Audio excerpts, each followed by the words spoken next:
플로어에 앉아서 이렇게 오가는 얘기를 취재해야 되거든요.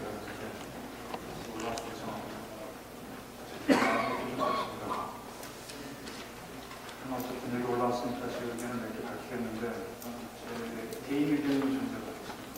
동아일보 우리 윤상홍 군사안보부자 관련해서 많은 기사를 써가지고 막 육군이 아닌 것들은 대환영을 받고 있는 걸로 아는데 윤상홍 기자하고 저는 완전히 다른 걸로 보시고 제 개인 의견을 얘기해 주십시오. 자, 저는 이 세 가지를 말씀드리겠는데요. 현재 307 계획은 국방부가 시인을 하는지 안 하는지 모르는데 저는 2020 계획의 연장이라고 봅니다. 2020 계획은 2005년도에 나왔는데 북한이 2006년도에 핵실험을 했습니다.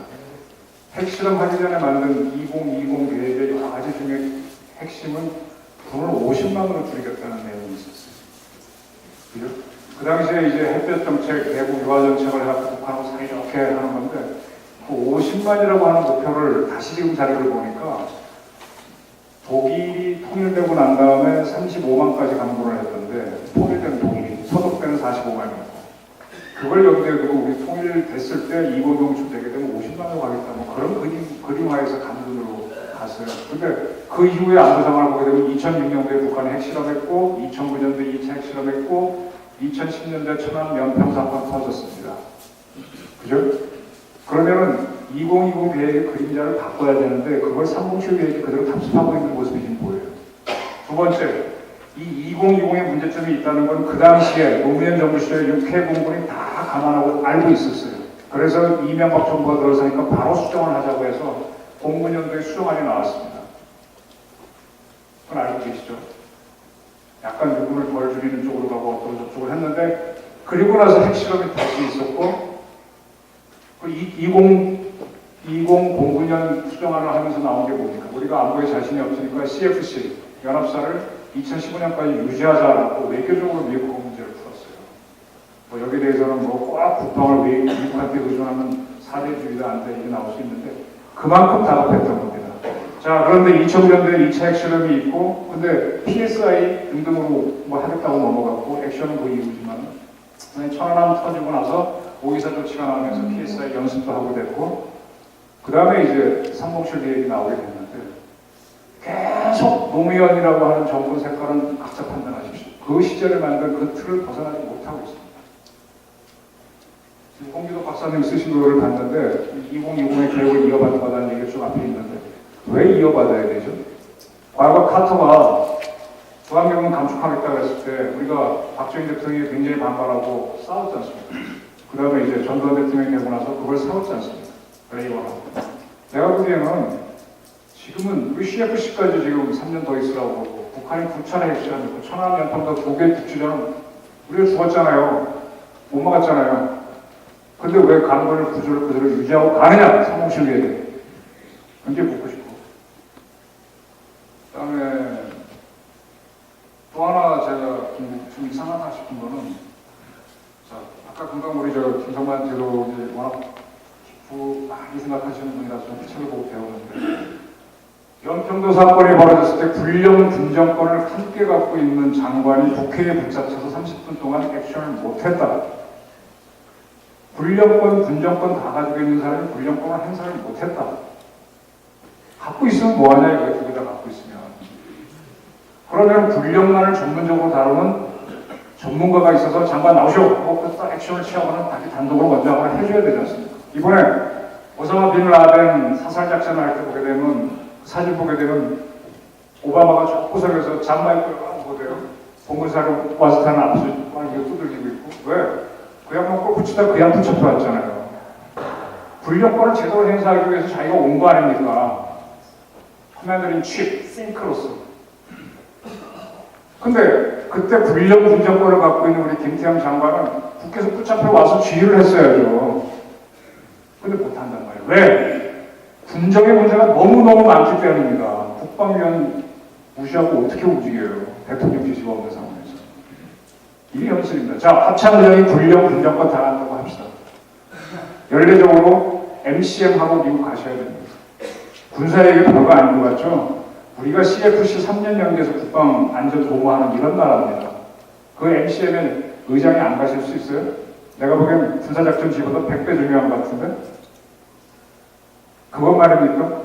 어느 무기 도입한다 그럴 때 이무희하고 중복 투입 아닌지 기획 세우고 뭐 세우고 하는 그거 숱한 거 있죠? NSC가 지금 제대로 안 들어가지만 만약 돌아간다면 대통령에 대한 군사장관 할 때 자기가 군력권 행사할 수 있습니까? 그러니까 결국은 지금 나오는 방안이 뭡니까? 세컨맨, 아까 우리 김성만 제도께서 국방부 차관 중에 군력만 다루는 차관을 하나 둬서 장관을 보고 보좌해야 된다. 원민 통제 원칙에 따르기 위해서 그렇게 하십니다. 근데 이제 군력 여건을 다 갖게 하는 합참 같은 경우에 역시 이번은 군정 문제에 많이 매몰되다 보니까 결국 지금 나오는 안이 뭡니까? 합참 내에 차장을 맺게 만들어서 그중에 1차장이 군력권을 쥐하게 하자는 거 아닙니까? 군력권을 쥐하는 게 합작사령부 겁니다. 합작사령관이겠죠. 근데 합작사령관 쥐 가지고 각 군총장을 쥐하기 힘드니까 실질적 명분상으로는 합참장이 군력권을 갖고 있는데 그 사람이 상군총장을 쥐한다. 이런 구조예요. 무슨 얘기냐면 그 말은 좋은데 합참에서 부사령관이 가장 그렇게 군력이 중요하다면 지휘관이 지휘해야 되는데 부사령관이 지휘하는 구조를 만들겠다. 그 구조가 현재 우리 군 구조가 현 상태를 그대로 인정하는 겁니다. 자, 3군총장, 6군총장 작전만 할 수 있어요? 미국에서 육군 참모총장하고 안 만날 거예요? 그리고 연평도 터지면 해군 사령관, 해군 참모총장 나오면 국회 안 나갈 거예요? 해군 사령관 불러나갈 거예요? 그 군정은 누가 나오고? 군총장도요, 의장 못지않게 군정에 대한 게 엄청 많습니다. 장관이 불러서 육군 이렇게 하라면 어떻게 할 거냐? 인사 어떻게 할 거냐? 그러니까 할 수 없이 육군, 해군, 공군에서도 작전만을 전문으로 하는 작전사령부를 만들어 놨잖아요. 공작사, 해작사, 일산부사령부. 이게 현실이지 않습니까? 이 사람들을 나중에 작전 참모 차장으로 하든 작전 본부장으로 하든 세컨맨이다. 부사령관. 그럼 결국은 작전은 합작사령관. 합참의 차장이죠. 육해공군의 참모차장인 작전사령관이라 하는 거라고. 그 군력과 군정이 이렇게 잘 안 합쳐집니다. 근데 이걸 굳이 합치겠다고 하는 걸 보니까 제 이정훈이가 지금 남자입니다. 너 치마 입고 여자야. 치마 입고 여자 하죠. 여자 사실 들어가면 난리 났거든요. 내가 아무리 해도 못 바꾸는 게 있단 말이에요. 그러니까 현실을 반영하는 군 구조를 해줘야 되는데, 자, 지난번 천안하는 사건 때 보세요. 합참이 지휘한다고 했어요. 뭘 지휘했어요? 이기식 팀장 나오고 마이크 잡고 한 거에 뭐가 있어요? 뭘 알아야 하지. 차라리 그때는 해군 작전에 나중에 합참하고 해군하고 좀 싸웠어요. 해군 단독으로 막 참모총장이 하니까 뭐 침해가 아닌가 그랬는데 사실 그때 합참은 자기가 지휘할 게 아니라 이거는 특수하게 바다에서 벌어진 상황이니까 해군 작전사령관은 천안 사건 이름에 쓰면 돼요. 작전사령부에 있는 본부참모나 작전사령부에 있는 작전참모가 나오고 설명했으면 돼요. 왜 이기식 중장한테 정보하는 사람한테 하나서 헷갈리게 만듭니까? 왜 권력을 다 주고 있으려고 해요? 왜 주면 되는 거라고. 종합적인 합동작전이라면 합참에 하되 공군 털어주면 공군, 해군 털어주면 해군 이렇게 하면 되지. 그게 권한의 위이고 순발력 있게 대응하는 거지. 그래놓고 해군 작전에만 잘못되겠어? 파이어 시키라 이거예요. 그래야 합참을 살지. 자기가 다 주고 있다 지금 모순에 걸려가지고 애먹는 거 아닙니까 지금. 그러니까 뭐 해공군 총장이 말을 안 들었다는데 해공은 나오네. 구조작전, 이 셀베지 작전은 불청이라고 해서 자기가 막 끌고 나갔잖아요. 안 맞은 거잖아요 현실하고. 이정훈이 보고 여자 옷 입고 여자 역광하면 앉아야 있겠지만 화장실 가면 안 되지 않습니까? 어디서 꼬롱 나오는 거죠. 이런 시스템을 하고 있다라는 게 제 판단입니다. 지금 저도 이걸 고민하면서 왜 이 문제다. 그 이제 두 번째 문제는 이거고요. 세 번째 말씀드리겠습니다. 저도 이제 제가 좋아하는 말 중에 think the unthinkable, 상상할 수 없는 일을 상상해갖고 대응해야 됩니다. 천안함 연평도가 thinkable한 것만, 생각할 수 있는 것만 대응하다가 매뉴얼대로 하다 깨진 겁니다. 쓰시마된다. 쓰나미. 똑같아요. 후쿠시마 원전 깨진 거나 걔네들 쓰나미가 와서 덮쳐갖고 비상발전기 선단생활 못했잖아요. 우리도 설마 정전 중에 잠수정이 와서 어뢰를 쏜다? 정전 체제에서 포격전을 한다?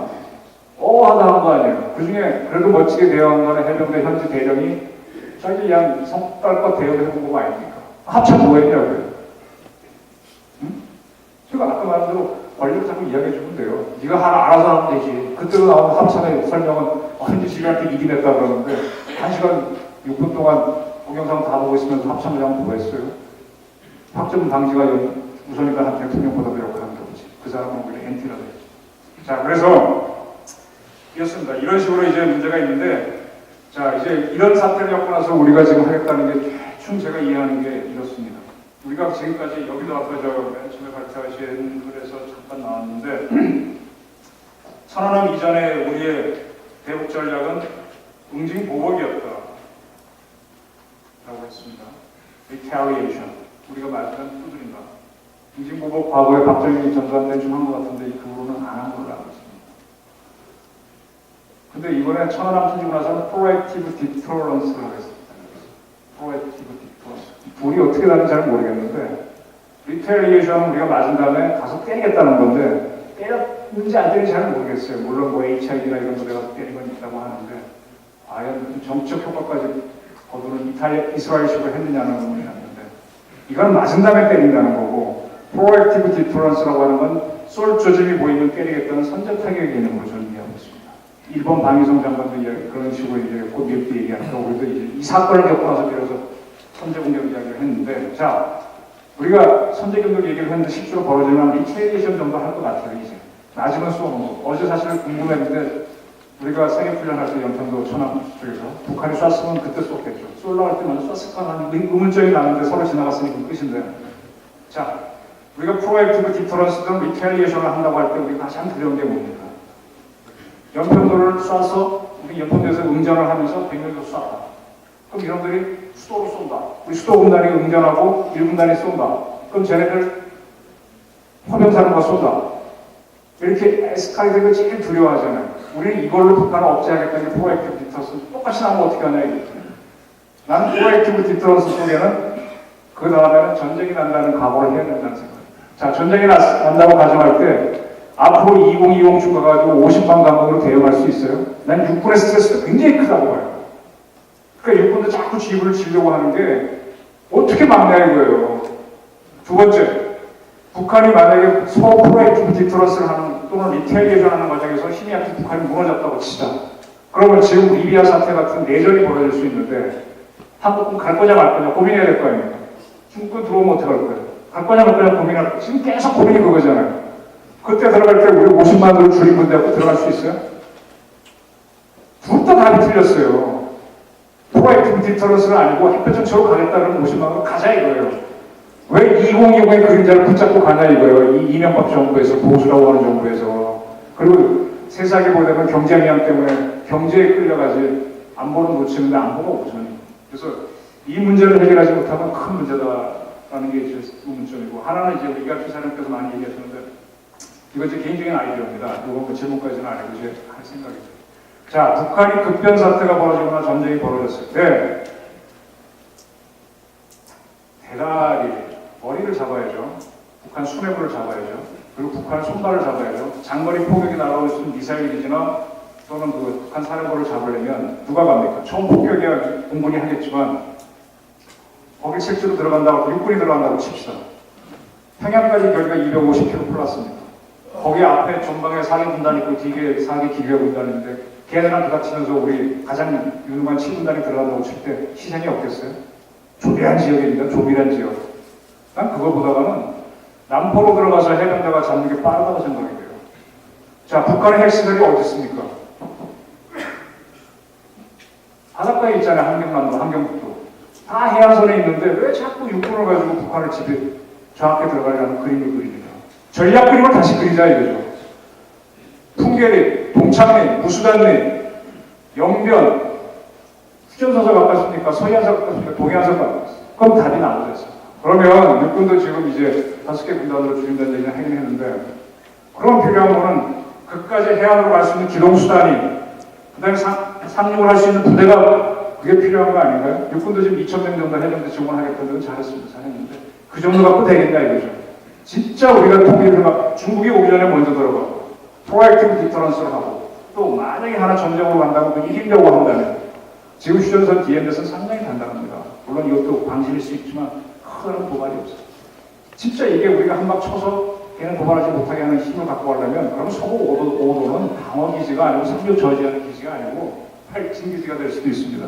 거기다가 그 unthinkable 절대로 가라앉지 않는 항로 아닌가요? 그치 항로 아닌가요? 물론 움직이지 않는 편력에서 북한도 쏘기는 좋지만 소생하게 나라고 사용하게 나랍니다. 이런 개념으로 해서 공세적으로 가야 김정일도 어만 뜨거워하지.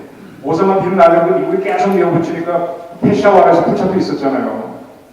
딱 반격 쳐주고 앞으로 가서 움직이게 하면 9/11 또 납니다. 근데 계속 미국이 개입하니까 10년 만이긴 오랜 시간이 걸리지만 끝나지 않습니까?